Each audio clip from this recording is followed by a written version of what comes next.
Now this kind of sounds broken.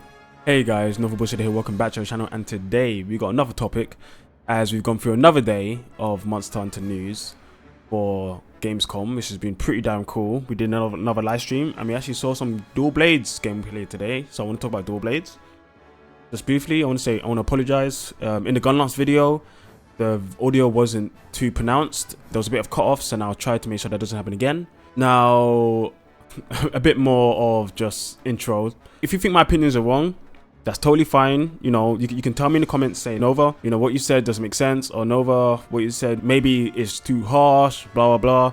Let me know. Let me know what you think, because I want to know what you think and I want to engage with you all. In it. Definitely, you know, new subs. It's what I like to do. You see me in the comments. I've looked at pretty much everyone's comment. I'm liking, I'm talking, I'm engaging with you guys. So I want to see what you think. Now let's get into this video. So during the gameplay for Dual Blades, which was pretty cool. I mean, it's nice to see different weapons. Yesterday we saw Lance, we saw a bit of Gun Lance with Rurikon, and today we got to see Dual Blades, you know, different weapons. One of the things I was worried about, and I've talked about quite a lot, is counters and how they've been adding more counters and counters. Now obviously this isn't the first game of counters. We've had counters since GU. And in GU, I was more acceptable of counters because every weapon had to pick a style. And by picking a style, you had drawbacks. Now, obviously, the game wasn't fully balanced. You know, still Adept style is still stronger than maybe Guild style on some weapons. And Valor style is very, very strong in mostly all weapons in comparison to other styles like Strike or Guild. Depends on what weapon you use. And then Sunbreak and World even. We had counters. Now, the counter in Dual Blades, one of the worries I had is, would it be too free? And it kind of seems a bit free and not free. Now, the developers actually said they built it into the weapon because they felt that, I can't remember the exact quote, but they felt like it needed it, basically. So I just went back to look at the live stream and they didn't give any more explanation on why they added counter back into the Dual Blades. It looked pretty powerful because you can dodge pretty much as you want, as long as you have stamina.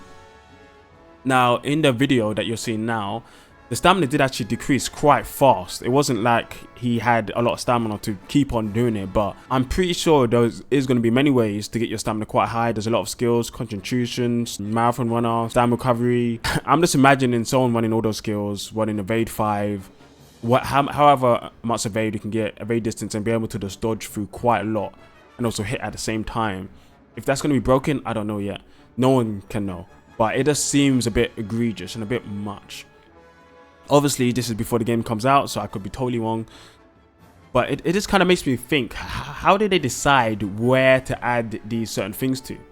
Because, for example, like I said in Generations, this Adept Evade was on every weapon. Every weapon had a chance to have an Adept Evade. Now, the Dual Blades has been given Adept Evade, but what about other weapons in similarities? Like, Greysword doesn't have an Adept Evade, right? I mean, it obviously has this block, but he's always had this block. What's the criteria that they decide where to add these certain elements into? When they feel like a weapon needs this extra thing, did it feel like Dual Blades needed some more evasion when it's already a fast moving weapon?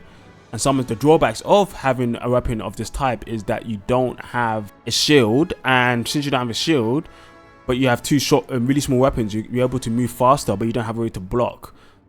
But then when you start to add all these perfect evades, it kind of counteracts that. Now, obviously, they added quite a lot of that in Rise and Sunbreak, and as I've said, I wasn't a major fan of those. Now, I love the game, but I wasn't a fan of the counters and how many counters they added into the games. I felt like it did make it a bit too bloated with counters and counter gameplay for weapons that maybe didn't need a counter. Obviously, I'm not the game devs, I'm not the game designers, and they have their own prerogative of what they're doing.